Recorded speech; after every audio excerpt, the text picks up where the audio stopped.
Mari kita merangkapkan kedua tangan kita di depan dada untuk mengagungkan guru junjungan kita, Sang Buddha, Sang Bhagawa.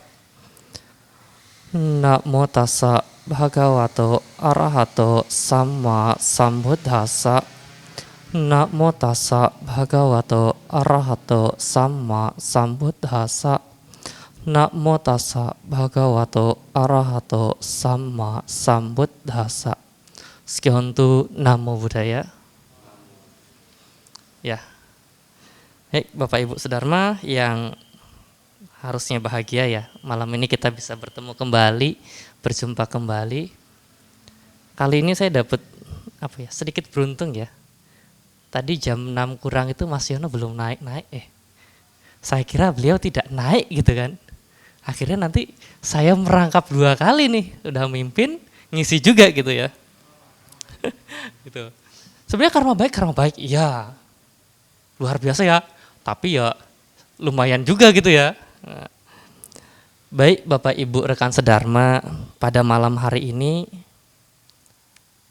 kurang lebih minggu yang lalu kita sudah mendengarkan Dhamma Desana dari Bulani ya, waktu hari Minggu. Lalu Dhamma kelas di hari Sabtunya kita sudah diisi yang beban yang cukup berat juga ya. Tentang apa kemarin? Abhidhamma. Lumayan ya materinya ya, Abhidhamma. Nah sekarang saya ingin bercerita saja yang tidak terlalu berat. Yang ceritanya ini ya mungkin ada dalam kehidupan sehari-hari yang mungkin biasa kita terima, mungkin ada yang kita lakukan juga. Saya mengambil cerita ini dengan judul Si Penagih dan Si Pembayar Karma. Mungkin Mas Ratno yang biasa membaca ini sudah membaca duluan gitu ya. Ceritanya seperti ini Bapak Ibu. Kisah ini menceritakan seorang tukang kayu yang hidup bersama istrinya di sebuah rumah sederhana di pinggiran hutan. Jadi tukang kayu bersama istrinya tinggal di pinggir hutan. Meskipun sudah lama menikah, namun mereka belum dikaruniai anak. Si tukang kayu adalah seorang yang rutin bermeditasi. Wah, tukang kayunya rutin meditasi nih ya. Rutin bermeditasi karena diasah setiap hari, konsentrasinya menjadi sangat kuat dan lama-kelamaan indera pendengarannya pun semakin tajam. Ini dampak dari sering meditasi ya. Indera pendengarannya semakin tajam. Kadang-kadang ia bisa mendengar suara-suara makhluk halus di sekitarnya. Suatu hari, seperti biasa, si tukang kayu pergi ke gudang mengambil kapak dan setelah itu dia pergi ke hutan mencari kayu bakar. Keseharian ya, mencari kayu bakar. Ketika sedang membelah kayu, tiba-tiba dia mendengar suara anak-anak kecil yang bercakap-cakap. Ini biasa nih meditasi terus nih. Akhirnya di hutan ngedengar suara nih, 2 anak kecil yang sedang bercakap-cakap. Salah satunya bilang gini, "Hei, kamu mau kemana?" Anak kecil yang ngomong, "Hei, kamu mau kemana?" Dijawablah, "Saya mau ke rumah itu. Saya mau menagih karma." Ya, dijawab lagi, "Oh, saya juga mau ke sana. Cuma kalau saya mau bayar karma." 2 anak kan? 2 anak ya. Yang satu bilang, "Saya ke sana mau nagih karma." Yang satu bilang, "Saya juga mau ke sana, tapi mau bayar karma." 2 orang anak ini. Nah, si tukang kayu kan tadi denger ya. Si tukang kayu hanya diam sambil melanjutkan pekerjaannya seolah-olah tidak mendengar apa-apa. Ya bodo amat lah gitu ya, gak aku dengerin gitu. Udahlah biarin aja gitu. Nah, kemudian dia mengumpulkan kayu bakar yang sudah dibelah, mengikatnya menjadi satu dan mengusungnya ke rumah. Membawa ke rumah. Jadi sudah diikat, dibawa ke rumah kayu bakarnya. Setibanya di rumah, kaget dia. Betapa kagetnya dia ketika mendapati seorang tabib tengah memeriksa istrinya. Ternyata istrinya sedang hamil anak kembar. Hamil anak kembar. Si tukang kayu berpikir, pastilah 2 anak kecil tadi yang masuk ke rahim istriku. Jadi anaknya ya, 2 anak kecil tadi jadi anaknya gitu. Tahun berganti tahun, si kembar pun mulai tumbuh. Sejak kecil sudah tampak perbedaan yang mencolok di antara keduanya. Jadi anak kembar pun kadang-kadang ada mukanya yang beda ya, perilakunya juga ada yang beda. Seperti itu ya, enggak kembar semua sama gitu ya, enggak kan? Pasti ada yang berbeda. Ya kan Pak Putu? Pak Yono. Ya Pak Yono juga kembar, tapi beda. Kalau kakaknya ya, kakaknya agak gemuk, adiknya kurus gitu kan. Nah ini juga ada perbedaan Bapak Ibu. Yang sulung malas dan nakal. Sulung itu berarti anak pertama ya? Anak yang barep ya kalau orang bilangnya. Anak pertamanya males, nakal gitu kan. Yang bungsu rajin dan penurut. Wah bedanya jauh kan. Wah ya aku dia gitu kan. Nah seiring pertumbuhannya si sulung terus menerus membuat masalah dan keributan bagi keluarganya. Wah anak pertamanya ini bandel, nakal, bikin keributan gitu. Bikin masalah terus. Banyak perbuatannya yang membuat si tukang kayu terpaksa harus menanggung malu. Tukang kayu pun berpikir, karena sering nakal ya, si tukang kayu ini berpikir, Ave kenapa pindah? Oh enggak apa-apa. Nah, tukang kayu ini berpikir, pasti anak ini yang datang untuk menagih karma, makanya dia sering membuat aku susah dan malu. Karena tadi bisa mendengar kan ya? Ya kan bisa mendengar kan? Oh, dia mau nagih karma. Nah, anak yang sulung ini dicap, diberikan stempel. Nah, ini anak yang apa? Menagih karma. Mengambil karmanya. Anak sulung ini karena apa? Karena bandel ya kan? Kadang-kadang kan gitu kan? Bandel nih, oh dicap aja ini anak bandel nih. Padahal belum tentu gitu kan. Ini yang dibilang nagih karma nih, padahal belum tentu gitu kan. Nah, lalu bapaknya ini si tukang kayu ini bilang, baiklah, aku tidak mau lagi anak ini terus-menerus menagih karmanya sampai aku tua. Karena sudah dicap, dia bilang begitu kan. Akan aku usir dia dari rumah. Anak sulung tadi yang bandel ini diusir. Wes mbuh ngerti nendi ngono kan. Diusir pokoknya. Enggak mau diterima gitu. Sudah diusir gitu kan. Akhirnya karena kan tadi anaknya dua ya, si sulung dan si bungsu ya. Si sulungnya kan diusir ya, anak pertamanya diusir. Nah, akhirnya si sulung pun diusir dari rumah, sekarang hanya tinggal si bungsu, anak yang kecil, yang rajin, penurut, gitu kan. Tidak ada lagi yang membuat keributan di rumah itu, karena yang buat keributan, buat onar udah diusir gitu kan. Nah, si tukang kayu ini hidup dengan tentram dan damai. Mencurahkan seluruh harapan dan kasih sayangnya pada si bungsu. Jadi karena yang bikin masalah ini sudah diusir, sudah tidak ada, tentrem kan? Aman gak? Aman bagi dia. Kenapa? Wah yang bikin masalah udah gak ada, udah diusir. Sisa nih satu harapannya nih. Tadi yang bilang saya siapa? Nah itu kan satu harapannya. Tinggal satu, si anak bungsu ini yang menjadi harapan tukang kayu. Ya kan? Sisa satu kan? Sisa satu udah diusir kan? Satu ini yang menjadi harapan. Nah diberikanlah lagi apa? Cap, distempel lagi. Wah ini anak yang menjadi apa? Memberi karma. Anak yang memberi kan? Nah, pembayar atau memberi, yang membayar. Ini cap anak pembayar nih. Oh kenapa? Oh nurut kok sama saya. Nggak bikin masalah, nggak bikin rusuh gitu, nggak bikin malu. Nah, nanti kembali, hafal beliau loh, sudah ngerti. Udah ya, selesai ya. Ya, lanjut ya. Nah, tahun berlanjut, rasa sayang kepada si bungsu semakin dalam. Harapan pun semakin besar. Identik ya dengan kita ya. Kalau sudah menyayangi sesuatu, pasti harapannya kita pada hal itu menjadi lebih besar ya. Ya, Pak Putu ya. Nyoman harapannya lebih besar ya. Kakak-kakaknya sudah pindah tempat kan. Tinggal yang di Klaten, tinggal Nyoman gitu kan. Harapannya lebih besar. Nah, namun tiba-tiba si bungsu jatuh sakit. Tukang kayu menghabiskan tabungannya untuk membayar tabib-tabib terbaik. Membeli obat-obat terbaik. Namun si bungsu belum juga sembuh. Karena tabungannya sudah habis, tukang kayu pun menjual sawah. Biasa ya kayak kita ya, tabungan udah sudah diambil semua, nggak bisa, sawah dijual, barang dijual gitu ya. Nah, diceritakan seperti itu. Menjual sawah serta ternak peliharaannya untuk menambah biaya pengobatan. Tapi penyakit anaknya ternyata sangat langka. Belum pernah ada orang yang terserang penyakit tersebut. Para tabib mulai kebingungan dan akhirnya menyerah.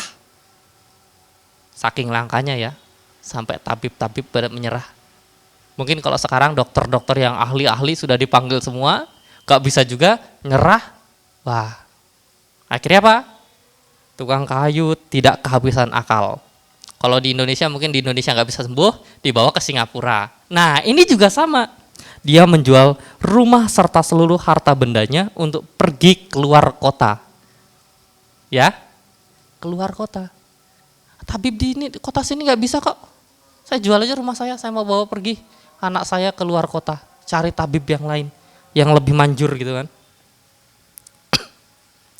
Demi kesembuhan anak kesayangannya, ia pun apapun ia akan lakukan. Tetapi sampai di luar kota, dia memperoleh jawaban yang sama. Dari kotanya dia keluar, didapatkan jawaban yang sama. Penyakit anaknya sangat langka, belum ada obat untuk penyakit itu.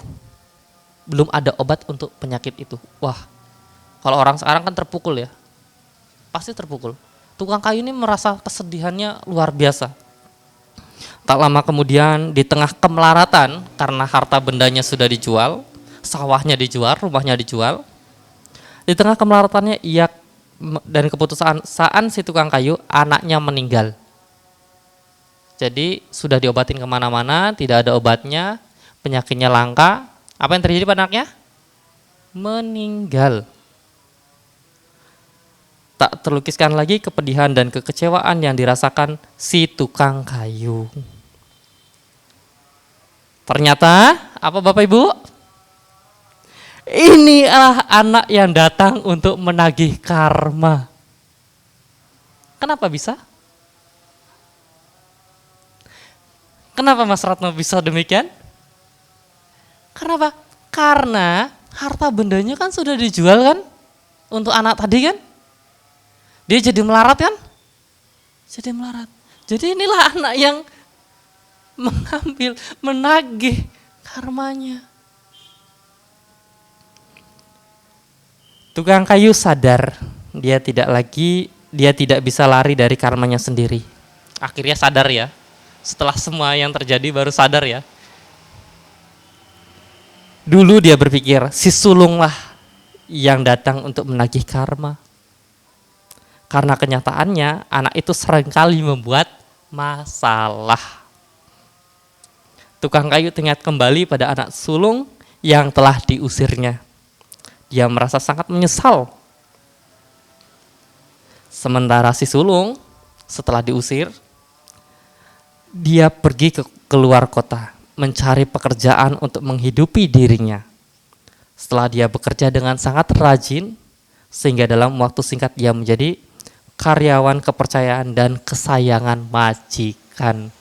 Wah, dari anak yang bandel, yang luar biasa nakal, bikin rusuh, jadi karyawan yang paling top, menjadi karyawan yang paling disayang. Kalau mungkin sekarang orang bilang apa? Tangan kanan juragannya. Jadi apa-apa juragannya langsung percaya. Ya toh? Nah, setelah tabungannya cukup, dia berhenti dari pekerjaannya dan pulang ke kampung halamannya untuk mencari orang tuanya. Wah, masih ingat ya? Anaknya tidak lupa pada orang tuanya. Padahal sudah diusir ya. Meskipun telah diusir, dia tidak mempunyai rasa dendam di hati. Karena dia anak yang datang untuk membayar karmanya. Si sulung akhirnya tiba di kampung halamannya dengan tabungan yang dia kumpulkan. Dia memberikan rumah baru untuk keluarganya, meskipun mereka pun hidup dengan damai. Teneng, selesai ya. Nah, kita melihat pada diri kita Bapak Ibu. Apakah kita demikian? Vera bagaimana Vera? Apakah kita pernah mengecap orang lain? Mungkin tanpa kita sadari ya Bapak Ibu ya. Kita terkadang mengecap orang lain. No, bukan pada keluarga sendiri, kadang orang lain. Oh, jangankan pada orang lain, pada keluarga sendiri pun kadang-kadang demikian. Ya toh? Keluarga teko nek enek butuhe, nek enek butuhe apa? Ngilang. Kita terkadang kayak gitu.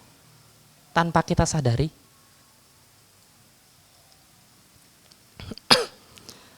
Bapak Ibu Sedharma, berdasarkan pada kisah ini, saya ingin mengajak Bapak Ibu, ingin menyampaikan kepada Bapak Ibu bahwasannya kita terkadang memberikan cap, memberikan tanda pada orang tertentu, memberikan stempel pada orang tertentu. Terkadang stempel atau tanda-tanda ini, cap-cap ini mengarah pada sesuatu hal yang kurang baik tanpa kita sadari loh. Dan tanpa kita sadari juga, terkadang kita mengajak orang lain untuk memberikan stempel pada orang tersebut. Sebagai contoh, kira-kira siapa ya? Oh, saya sendiri atau Mas Ratno ini? Mas Ratno sudah senyum-senyum. Ya, sebagai contoh gini. Kita kadang-kadang bertemu dengan orang. Baru pertama bertemu. Orang itu kan tidak mungkin langsung menunjukkan sifat aslinya ya. Pasti orang itu akan berperilaku, bertata cara yang santai, yang normal, yang biasa, yang baik. Oh, enggak tahu kan di belakangnya kan? Wah, hari ini saya mau ngedeketin Mas Ratno Mas Ratno, gini. Oh iya. Tapi dibalik dari niat dekat saya untuk ke Mas Ratno yang baik itu, kita tidak tahu. Oh, nanti Mas Ratno bisa jadi menyetempel, memberikan cap. Wah, gede tuh orangnya baik. Baik, karena apa? Karena kita baru pertama kali ketemu. Ujung-ujungnya apa? Mas, mbak aku disilihi viare, aku menak temanggung, aku medolan nih. Bisa jadi? Bisa jadi. Yang awalnya baik belum tentu selamanya baik. Yang ketemu, saya misalnya ketemu Mas Paridi, wah Mas Paridi iki lho, nek ketemu karo aku meneng ae, ora tau ngajak ngobrol. Kelihatannya Mas Paridi ini orangnya yang, maaf ya Mas ya, jangan tersinggung loh. Yang kelihatannya adalah orang-orang yang apa ya? Tampangnya itu wah tidak mengenakkan. Tetapi ujung-ujungnya, Mas, aku ki enek butuhe apa? Aku mbok diawangi ngresiki wihara. Oh, kapan? Bisa terjadi? Bisa kan? Yang selamanya kita lihat tidak baik, ternyata itu baik. Kita kan kadang-kadang memberikan cap, baru sekali ketemu cap, oh dia orangnya baik. Belakangnya kita tidak tahu. Orangnya kelihatannya tidak baik, ternyata luar biasa. Jadi biasanya yang cap-cap seperti ini orang-orang yang jarang ketemu, yang pertama kali ketemu. Ya tidak pernah memberikan cap atau tidak? Pernah ya, tanpa kita sadari kan ya? Tanpa kita sadari. Kalau kayak kisah tadi, kalau kita lihat, anak yang dianggap sebagai masalah, ternyata itu menjadi sesuatu yang menolong kita. Contoh lain misalnya, wah aku ki wegah ketemu Pak Putu ngopo? Lah Pak Putu ki nek ketemu ki kadang ngisin-ngisini Kita kadang memberikan cap itu. Tapi di belakang itu kan kita tidak tahu kan tujuan beliau apa. Ya Pak Putu kan? Kita hanya memberikan cap kok. Orang memberikan cap itu sebenarnya orang paling enak loh Bapak Ibu. Karena apa? Karena tanpa kita sadari kita bisa memberikan cap pada orang tersebut. Kita memberikan stempel, wah Pak Putu ngisi-ngisi stempel secara instan loh ya. Secara instan. Tapi di belakangnya kan kita nggak tahu, oh Pak Putu mungkin kenapa berperilaku seperti itu kan membantu kita. Kita tidak tahu. Orang yang kita anggap baik, itu terkadang belum tentu. Jadi Bapak Ibu, dari kisah ini, saya ingin mengajak Bapak Ibu untuk melihat sesuatu itu tidak secara langsung beri jawaban. Seperti Bante Joti bilang semalam. Semalam ya Mas Ratno ya? Semalam kan ya kita ke Jogja. Bante Joti itu memberikan wejangan, memberikan dhamma, mengatakan kalau saya tidak salah ingat, ini Mas Ratno nanti yang mengkoreksi, bahwa ketika kita melakukan sesuatu itu perlu dipikirkan. Ya kan Mas? Ketika kita melakukan sesuatu ataupun misalnya kita memberi jawaban, kita perlu memikirkan itu. Kalau Bante Joti mengatakan itu sebagai samadhi, melakukan perenungan terlebih dahulu atas apa yang akan kita lakukan, kita ucapkan. Sehingga dari kisah ini kalau saya melihat bahwasannya ketika kita mau membicarakan orang lain, kita pikirkan dulu. Ketika kita mau memberikan cap pada orang lain, kita pikirkan dulu. Pikirkan apa? Dampak ke depannya. Jadi masalah atau tidak. Misalnya gini, misal lagi ya. Wah, saya memberikan cap pada Pak Eko. Wah, Pak Eko ki nek ngisi meditasi ki suwe nih Ram, lama sekali. Saya mengatakan Pak Eko tidak cocok untuk mengajarkan meditasi. Kenapa? Karena terlalu lama. Didengarlah oleh Mas Yono. Akhirnya apa? Mas Yono tidak mau ikut meditasi. Nanti Mas Yono juga bilang, wah jerene gede, katanya gede. Pak Eko itu kalau memberikan meditasi itu lama banget. Wah didengar lagi sama Mas Ratno, didengar lagi sama Pak Putu. Akhirnya apa? Tidak ada yang mau ikut meditasi. Inilah cap yang kita berikan pada orang lain, merembet pada orang lain sehingga dampaknya luar biasa. Sehingga tadi benar, kalau kita mau memberi ucapan sesuatu atau mau melakukan sesuatu, kita perlu melakukan perenungan dulu. Dampak ke depannya apa? Ya Mas Ratno ya? Bagaimana Romo Eko? Betul tidak? Kalau kita melakukan sesuatu kita perlu memikirkan secara baik-baik, secara matang. Ya kan? Nanti tidak seperti tadi, saya tidak memikirkan langsung jeplos kayak gitu. Wah ternyata Mas Yono dengar, repot. Nggak ada yang meditasi. Jadi dampak ke depannya perlu kita pikirkan. Ketika kita melakukan sesuatu kita perlu pikirkan. Ketika kita memberikan cap, kalau bisa berikan cap yang baik-baik, cap yang membuat orang lain baik. Karena itu kan karma kita juga kan. Jangan sampai nanti kita membuat orang lain itu mengalami penderitaan. Ya kan? Kalau capnya baik, wah Mas Parid ini orangnya apik, orangnya apik. Lah kenapa?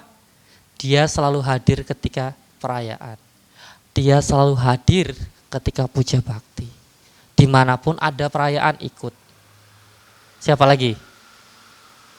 Yang lain juga demikian. Jadi kita memberikan cap yang baik supaya apa? Supaya orang yang kita berikan cap baik itu mendapatkan hal yang baik dan kita yang berucap juga mendapat hal yang baik. Jangan kita menimbulkan sesuatu yang orang lain itu apa ya istilahnya? Tidak suka. mengakibatkan membenci orang lain. Seperti itu ya. Ya kan? Kalau kita baik-baik, orang lain baik-baik kan enak toh. Hidup kita aman toh. Mas Yono aman gak? Aman lah. Kita aman, terkendali, kita aman. Kita tidak memberikan cap pada orang lain yang tidak. Gitu ya.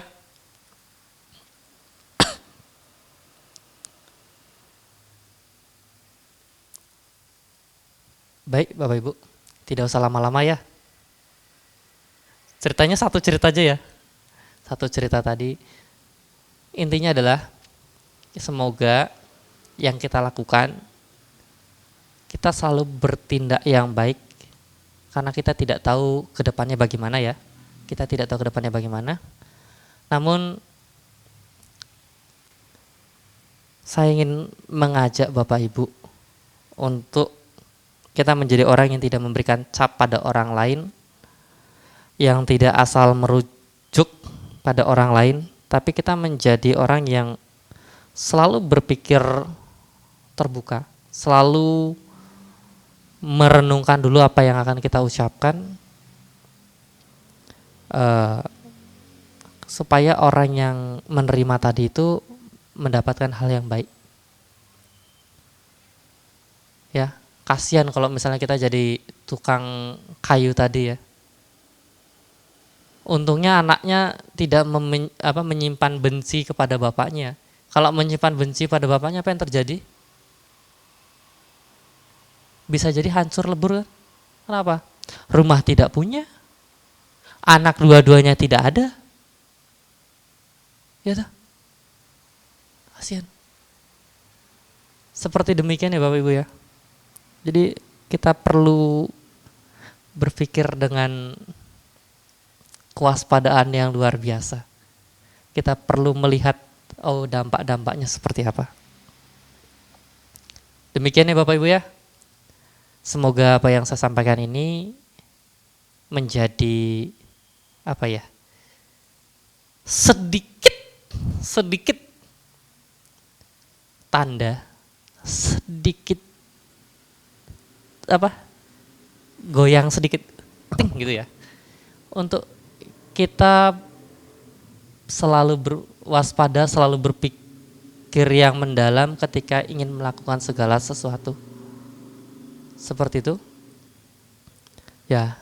Baik Bapak Ibu Sedharma, demikian apa yang saya dapat sampaikan. Semoga yang terbaik datang pada kita, dan semoga semua makhluk hidup berbahagia. Sadu, sadu, sadu. Sekihontu, Namo Buddhaya.